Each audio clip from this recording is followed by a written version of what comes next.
Here's what's coming up on today's show. And again, I say this until I go blind, but you need your safe money, your income producer, and then you need your growth components. And you need money in each one of those.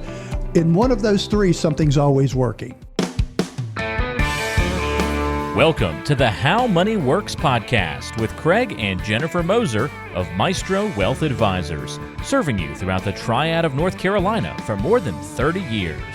What does it mean to you guys when somebody comes in for the first time, they've been checking out the program, they stop in, they finally pull the trigger and call you and say, okay, let's get in, let's get serious. And they come in and talk to you and they say, I'm risk averse. That's like one of the first things out of their mouth. What does that mean to you? It's hard to know. I hate to say it that way. I mean, in a high level, it means that they are averse. They don't want to. They can't tolerate many short or intermediate term losses in their investment account. I mean, that's the empirical answer. But the reality is kind of shaded. And the reason why I say that is if you look at whatever economic cycle we're in, a lot of times people react to either fear of missing out or fear of losing, depending on which one it is. So if we're in an expanding economy like we were at the beginning of 2019, where things were just rocking and rolling, and it was like, man, will this thing ever stop going up? You know, and then even COVID hit in 2020, and then after $4 trillion worth of money print, the thing went up again. So who knew, right? But the whole idea is when it's going up, you might not be so risk averse. But the other side of it is you start into a conversation and things have just gotten slammed around a little bit. And it's fascinating to watch how people change their risk profile. So we have an online tool that we use. So we ask people in a roundabout way, would you like this guaranteed, or are you willing with this range of outcomes? And eventually the guarantee will get up, and that helps us to form a risk profile. And so when things are good, those things are always high. And when we come back and reevaluate, because we're going to do that with some frequency just to make sure we're still on track, it's funny. It goes the other way when things are ugly. It's like, now I am risk averse, before I was not. And, you know, it's sort of like when the wind blows. So if you had asked me that question, Mark, here's my definition. And Craig does much more one-on-ones with people than I have done. But when someone tells me that they're risk averse, it means I don't want to lose any money, and I want to capture all or more than the market return. So no loss, but all of the upside. I mean, that's serious. That's, yeah. I mean, truly, a little that's more than really 100% of the returns and none of the losses. That's right. That's what everybody wants, right? Yeah. But the reality is, that can't happen.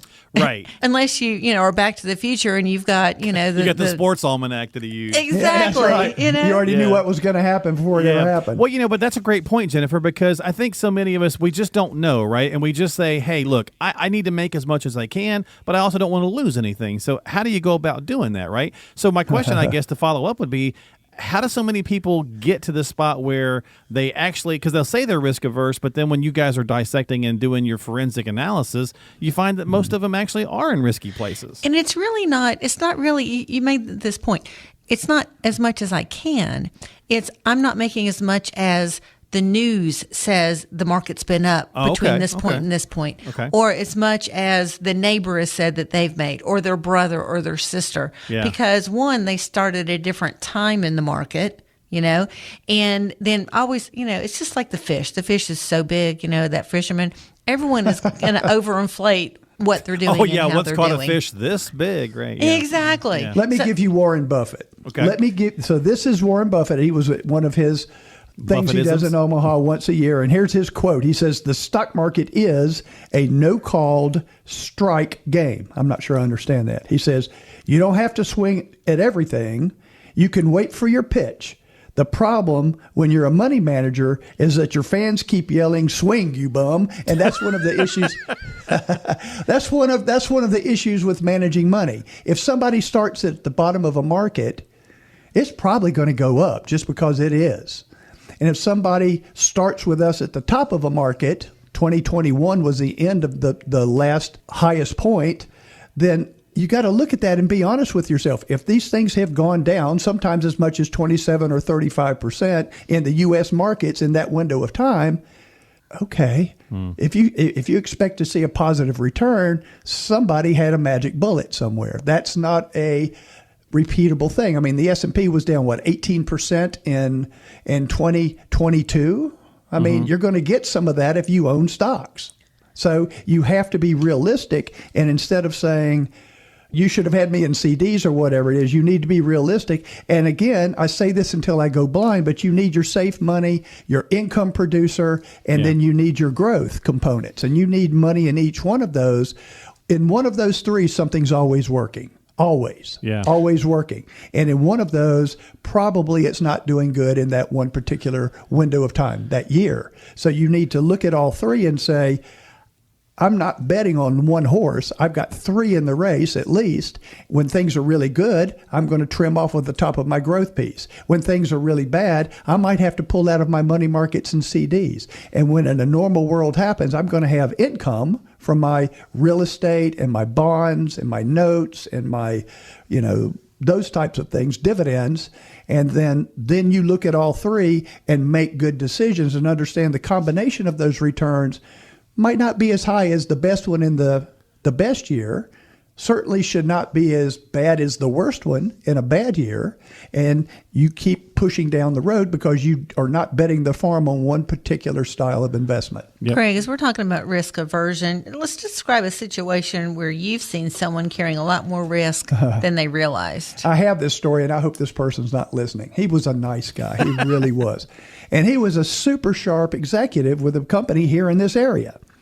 He came to us in the CPA, and we worked together, and all of his money was in the Standard & Poor's 500 index. Wants to retire next year. Now, that was 2 years ago now, but next year was his I'm getting out of it thing. So you can imagine that was 2021. He was making money. And we said, you need to spread this out. No. And eventually we tried, showing him different things. He had huge gains because he had done the 2010 to 2019 by the S&P 500. So he had won that race. But then when we tried to spread this out, he was not going to have it. And there were tax events because he bought a lot of this outside of his 401k. He had it all in his 401k, the same thing. But the conversation was, I'm not going to sell. I'll have to pay the taxes. Well, the following year, that same thing was down 18%. It's up some this year. We'll see how the year turns out. But at the end of it, he has less than what he started 2 years ago. So the whole point in this conversation is all the eggs in one basket. Nothing works all the time. And so you just need to make sure that you have enough that does the right thing for you over and over again so that you can make this work for 20 or 30 years. It's just how it's going to have to be. I hear different things. So some people say, okay, on the radio, a lot of people like those fixed indexed annuities. I like them too. They don't go down. But people really fuss at you when they don't go up in a year or two because they don't do anything. They just sit there. So that's not the total solution. The same thing with bonds. Right now, today, bonds and notes, God, it's magic. You can make good, steady money. You look at your account. You're getting checks all the time for interest. It's just cool. It's nice to have. But that won't always be the case. If we just rewound the clock 2 years, interest rates were stupid low, and buying a bond really didn't make a lot of sense. I mean, kind of a protection thing, but not anything that you're going to make any money on. So again, nothing works all the time. As you're looking at your portfolio, spread that risk out. Listen a little bit. I mean, you don't have to. If you're saying to yourself right now, man, I got killed in bonds last year, that's a dumb idea. It was last year. Bonds went way down because Jay Powell raised rates a whole lot. But now that's pretty much over. So now the interest rates are high, the bond prices are down, and you can get in the fives. Let yourself have that. Let the market give you what it's giving to you so you don't have to go to sleep every night wondering if something's going to happen in Israel, Ukraine, the political environment here or other countries. A lot of that worries people half to death, and it shouldn't. So risk aversion, it's important to know that you can't just leave it in one thing. So the person that puts you in the pie chart and says this will work forever and again, amen, not really. It works some, but it won't work all the time. Correct. So, I mean, we deal with retirement planning, day in and day out. What would a few different, I guess, approaches to a retirement plan look like for someone who is risk averse? Okay. How would you structure that or suggest some modifications of their existing plan? Remember, we talked about rules of thumb? Rules of thumb. So one of the rules of thumb is that you take 100 and subtract your age, and that's how much you should have in bonds. Okay, so the longer that gets up there, the more you should have in things that are less volatile, that type of thing. So that's a way to look at it. As you're older, you should be more conservative. You might want more growth, but taking that added risk usually is not a good thing to do. So when you're looking at structure for your account, if you're 55, you still should have more in the growth style bucket. You should. The safe things, what do you use there? Right now, bonds are great. And I think that when they drop interest rates in the future, you'll see appreciation in the value of your bonds, not because they're better bonds, but because interest rates went down and you had something that paid at a certain price. And just like it did in 2022, when it went down, it'll do the opposite when he drops rates. So that'll be cool. So you need some of those, and they pay you a lot of money right now. And then we use something called structured income notes. We love income from real estate. Right now, that's the heavy lifting part of our portfolio. And the things you're going to need in the next 1 to 2 to 3 years, don't take any risk with that. Don't. Put it in money market accounts, short-term CDs, treasury bills, and short-term notes. Let them pay you, and you don't have any principal risk. That's the thing you should do. So when you're looking at that account, don't go all the way to the left and buy just CDs. Don't go all the way to the right and say, I'm just going to stay in these stocks. It'll work out over the long term. That's probably true, but can you stand a decade with a zero return? That's the other side of it, looking back to 2000 to 2013.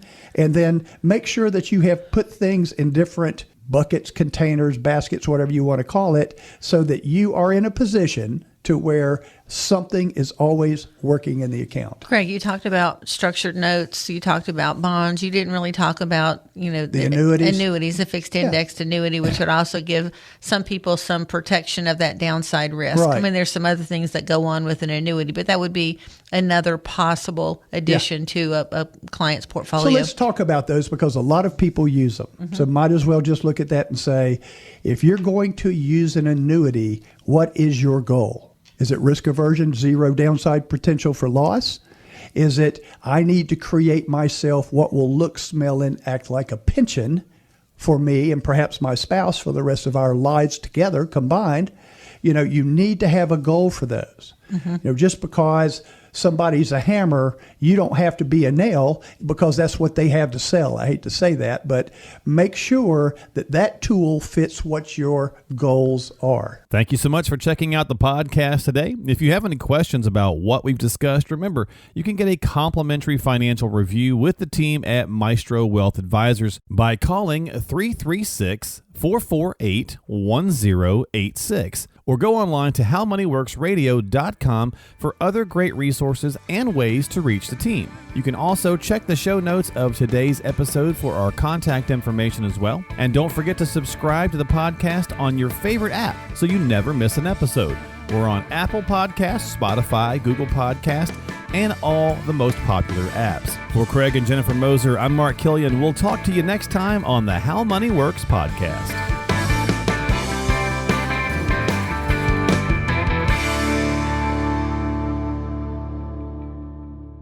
Craig Moser is a financial advisor and certified financial planner. Securities offered through Avantax Investment Services, member FINRA SIPC. Investment advisory services offered through Avantax Advisory Services. Insurance services offered through Avantax Affiliated Insurance Agency.